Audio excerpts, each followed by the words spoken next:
বোনেরা আমার, দাহিয়াতুল কলবি আমার নবী সাল্লাল্লাহু আলাইহি ওয়াসাল্লামের ভীষণ সুন্দর এক সাহাবী ছিলেন। আইয়ামে জাহিলিয়াতের ইতিহাস খুললে দেখবেন নারীরা সমাজে কলঙ্কিনী ছিল। আল্লাহর নবী স্বাধীনতা দিয়েছেন মেয়েদেরকে, মর্যাদা দিয়েছেন মেয়েদেরকে। নারীদেরকে জিন্দা কবর দেওয়া হতো, বাপ হয়ে নিজের মেয়েকে জিন্দা কবর দিয়ে দিত। মায়া লাগতো না, দয়া লাগতো না তাদের। তাহলে দেখুন নবীর সাহাবী দাহিয়াতুল কলবি নিজ হাতে নিজের মেয়েকে জিন্দা কবর দিয়েছেন।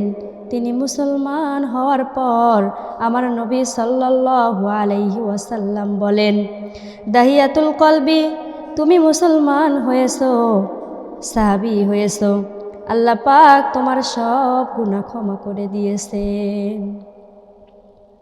নবীর সাহাবী দাহিয়াতুল কলবি দুই চোখের পানি ছেড়ে দিয়ে বললেন, হুজুর গো, আমার জীবনের সব গুনাহ মাফ হতে পারে গো, একটা গুনাহ আমার মাফ হবে না।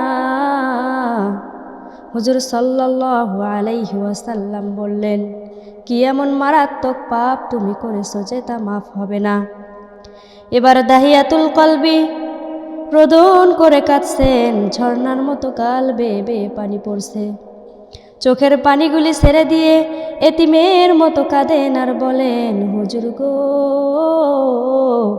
আমার সন্তান মেয়ে আমাকে আব্বু আব্বু বলে ডাকে, তার মাকে আম্মু আম্মু বলে ডাকে। আমি সফর থেকে 4 বছর পর বাড়ি এসে দেখি মেয়েটা আমার বেশ কিছু বড় হয়েছে। আমি তার মাকে ধমক দিতে লাগলাম, কেন এই মেয়েটাকে ছোটকালে জিন্দা কবর দেওয়া হয় নাই? সে বলে, স্বামী গো, তুমি নজর করে দেখো, তোমাকে আল্লাহ যেমন সুন্দর করে বানিয়েছে, তোমার মেয়েকেও আল্লাহ তোমার মতো সুন্দর করে বানিয়েছে। সেই জন্য আমি তার নাম রেখেছি জামিলা। এত সুন্দর মেয়েকে আমি কেমনে জিন্দা কবর দেই? এবার রাতে যখন বিছানায় শুইতে গেলাম, আমি আর আমার স্ত্রীর মাঝখানে ওই মেয়েটা আমাকে আব্বু বলে ডাকে, একবার আমার দিকে ফেরে, আম্মু বলে তার মায়ের বুকের দিকে ফিরে যায়। আমি চিন্তা করতে লাগলাম, এত সুন্দর মেয়ে, আহা কি ঘৃণার কথা, মেয়ের বাপ হয়েছি। তখন মনে মনে সিদ্ধান্ত করেছি, আগামীকাল সকালে আমি পাহাড়ের কিনারে গর্ত করে মেয়েকে জিন্দা কবর দেব। সকালে উঠে স্ত্রীকে বললাম, জামিলাকে গোসল করায়া কিছু খাওয়ায়া দাও, জামিলাকে নিয়ে বেড়াইতে যাব। আমার স্ত্রী মেয়েকে গোসল করায়া নতুন জামা পরাইয়া দেয়, জন্মের মতো 2 লোকমা খানা তার মুখে দিয়া দেয়। আমি মেয়েটাকে নিয়ে রওনা করলাম। নবী গো, বহুদূর পাহাড়ের পাশে গিয়ে আমি গর্ত করতে লাগলাম। গর্ত করার সময় মাটির ছোট ছোট টুকরা আমার দাড়ির উপরে এসে লেগে যায়। আমার জামিলা আমার পাশে দাঁড়িয়ে নিজের হাতে দাড়িগুলো সাফ করে আর বারবার বলে, বাবা গো, এটা কিসের গুহা, এটা কিসের গর্ত, কার জন্য করতেছো এত গভীর করে? নবী গো, আমি বলি, যাও দূরে গিয়ে খেলো, কিছুক্ষণ পর তুমি বুঝতে পারবা এটা কিসের গর্ত। গর্ত যখন হয়ে গেল, আমি ডাকলাম, জামিলা গো, আয় মা, দেখে যা, গুহার ভিতরে কি যেন একটা দেখা যায়। মেয়েটি আমার আব্বু আব্বু বলে দৌড়ে গর্তের পাশে এসে বলে, আব্বু গো, কই গো, গর্তের ভিতর কি দেখা যায়? নবী গো, আমি এত নিষ্ঠুর পিতা, আমি বড় নির্দয় পিতা, আমার যে একটু মায়া লাগলো না। আমি পিছন দিক দিয়া ধাক্কা মেরে জামিলাকে গর্তের ভিতরে ফেলে দিয়ে চারিদিকে পাথরের মাটি চাপা দিয়ে থাকি। জামিলা আমার দিকে নজর করে বলে, আব্বা গো। বারবার মায়ের কাছে বলতাম, মাগো, আমার আব্বা কবে আসবে? এক নজর তোমাকে দেখার জন্য, একবার তোমাকে আব্বা বলে ডাকার জন্য। তুমি যে আমার আজরাইল হয়ে আসবা তা আমি আগে জানতাম না। বাবা, মাইরো না, আমাকে মাইরো না। কোনো দিন আর তোমাকে আব্বা বলে ডাকবো না, এই মুখ কোনো দিন তোমাকে দেখাবো না, দেশে দেশে ভিক্ষা করে খাবো গো, তবু আমাকে প্রাণে মেরো না, আমার জানটা বাঁচাও। দাহিয়াতুল কলবি বলে হুজুর গো। জামিলা গুহায় পড়ে হাত দুটা উঁচু করে কত চিৎকার মেরে কাঁদলো আর বলল, আব্বু গো, তোমার মতো নিষ্ঠুর পিতা, তোমার মতো নির্দয় পিতা এই দুনিয়ায় আর নাই। আমি কোনো কথা না শুনে মাটি চাপা দিয়ে চলে আসি। হুজুর গো, আল্লাহ যদি আমার সব গুনাহ মাফ করে, কিন্তু এই গুনাহ মাফ করে দিতে পারে না। হুজুর আজও পর্যন্ত নিশি রাত হয়ে যখন যায়, রাত্রি শেষ হয়ে যায়, আমার ঘুম আসে না। আমি ঘুমাইলে স্বপ্নের ভিতরে দেখি মেয়েটি আমার গুহার ভিতরে চিৎকার করে কাঁদতেছে আর বলতেছে, আব্বা গো, তোমার মতো নিষ্ঠুর পিতা এই দুনিয়ায় নাই। হুজুর সাল্লাল্লাহু আলাইহি ওয়াসাল্লাম বললেন, ও সাহাবী শোনো, তুমি যেই দিন অন্যায় করেছো তখন তুমি কাফের ছিলে, তুমি বোঝো নাই। আজ যখন তুমি মুসলমান হয়েছো, কালিমা পড়েছো, আমার সাহাবী হয়েছো, ইসলামের সুশীতল ছায়ার নিচে আশ্রয় নিয়েছো, আল্লাহ রব্বুল আলামিন এত বড় অন্যায়ও ক্ষমা করে দিয়েছেন, যেহেতু তুমি পড়েছো লা ইলাহা ইল্লাল্লাহু মুহাম্মাদুর রাসূলুল্লাহ। সেই যুগে মেয়ে হয়ে আসলে লোকেরা মনে করতো এটা পাপ হয়ে আসছে, যেহেতু জন্মের সাথে সাথে পিতা তার মেয়েকে জিন্দা কবর দিয়া দিত। হুজুর সাল্লাল্লাহু আলাইহি ওয়াসাল্লাম নবুয়ত পাওয়ার পর ঘোষণা করে দিলেন, নারীরা মুক্ত, নারীরা চির আজাদ, মেয়েদেরকে তোমরা যেভাবে জিন্দা কবর দিতে আর কবর দিতে পারবা না।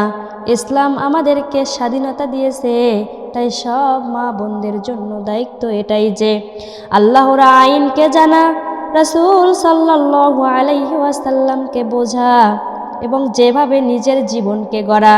আপনি মুসলমান, কোরআন হাদিস জানা আপনার জন্য ফরজ।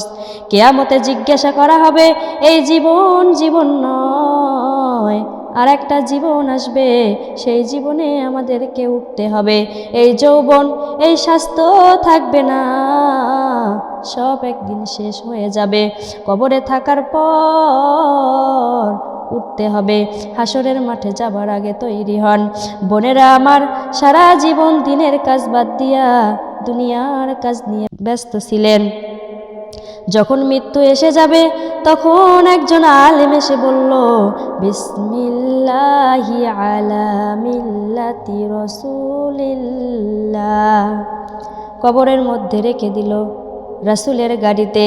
আপনার যখন যৌবন ও চিন্তা শক্তি ছিল তখন আপনি রাসূলের গাড়িতে ওঠেন নাই, মরা দেহ তুমি তুলে দিলে রাসূলের গাড়িতে। কসম করে বলি, তোমার এই মরা শরীর আল্লাহর রাসূল গ্রহণ করবেন না। যুবতী মেয়েরা ফিরে আসো, ফিরে আসো, তোমাদের চিন্তা শক্তি ভালো হোক। দোয়া করি আল্লাহর কাছে, ইবাদত শুধু নামাজ, রোজা, হজ, যাকাত নয়, ইবাদত হলো রাসূলের সমস্ত কাজ আল্লাহর হুকুম মতো সঠিকভাবে পালন করা। যে আল্লাহ নামাজ পড়তে বলেছেন, ওই আল্লাহ পর্দাও করতে বলেছেন। যে আল্লাহ হজ করতে বলেছেন, সে আল্লাহ জিনা করতে নিষেধ করেছেন। যে আল্লাহ যাকাত দিতে বলেছেন, সেই আল্লাহ মিথ্যা কথা, শিকায়েত, গীবত, রিয়া, হিংসা, নিন্দা, অহংকার করতে নিষেধ করেছেন। মানুষের ওপর জুলুম, অত্যাচার করতে নিষেধ করেছেন। মা বাপের নাফরমানি করতে নিষেধ করেছেন। কিছু কথা মানব আর কিছু কথা মানব না, এটাতে তো মুসলমান হওয়া যাবে না। ইবাদত হলে জীবনের সব ক্ষেত্রে আল্লাহর আইন মানতে হবে। মুসলমান সে ব্যক্তি যার হাত দ্বারা, ব্যবহার দ্বারা মানুষ নিরাপদ থাকে, মানুষ উপকার পাবে। আপনার নামাজের সাথে আপনার চরিত্রের সাথে মিল থাকা উচিত। নামাজ, রোজা, হজ, যাকাত এটা তো করতেই হবে, কিন্তু এটার শেষ নয়। এটা করেই মনে করবেন না যে সব করে ফেলেছি। মুসলমানকে গালি দেয় না। আমার নবী সাল্লাল্লাহু আলাইহি ওয়াসাল্লাম তার তামাম জিন্দিগিতে কাউকে গালি দেন নাই। কোরআন শরীফে আল্লাহ পাক রব্বুল আলামিন বলেছেন, খবরদার খবরদার কাউকে গালি দিও না, কারো নাম বিকৃতি করো না, কাউকে ঠাট্টা বিদ্রুপ করো না, কারো বংশকে বিদ্রুপ করো না, কাউকে খাটো করে কথা বলো না। এটাই হলো আমাদের ইসলাম। প্রিয় বোনেরা আমার, সাবধান সাবধান, একবার জিনা করলে উভয়ই ৭৪,০০০ বৎসর করিয়া জাহান্নামের আগুনে জ্বলতে হবে। ওই সময় মেয়ে লোকটার উপর শক্ত আযাব শুরু হবে। জেনাকারিনীকে যখন দোজখে নিয়ে উপস্থিত করা হবে, তখন আগুন দ্বারা তার পেটের মধ্যে একটি সন্তান তৈরি করা হবে। অল্প সময় পরে তা পেটের মধ্যে বড় হয়ে পেট ফাটিয়া যাইবার উপক্রম হবে এবং প্রসব বেদনা শুরু হয়ে যাবে। বেদনার চোটে এমন ভীষণ চিৎকার করতে থাকবে যাতে দোজখীরা নিজেদের আযাব অপেক্ষা চিৎকার দারুণ বেশি অস্থির ও হয়রান হয়ে পড়বে। তখন দোজখের কতেক ফেরেশতা জেনাকারিনীর হাত পা খুব শক্ত করে বান্ধিয়া সন্তানের গলায় লোহার শিকল লাগাইয়া উহাকে বাহির করার জন্য টানাটানি খেসাখিসি শুরু করে দেবে। কিন্তু কিছুতেই সন্তান বাহির হবে না। বজ্জাত জেনাকারিনী ওই রূপ যাইতে থাকবে।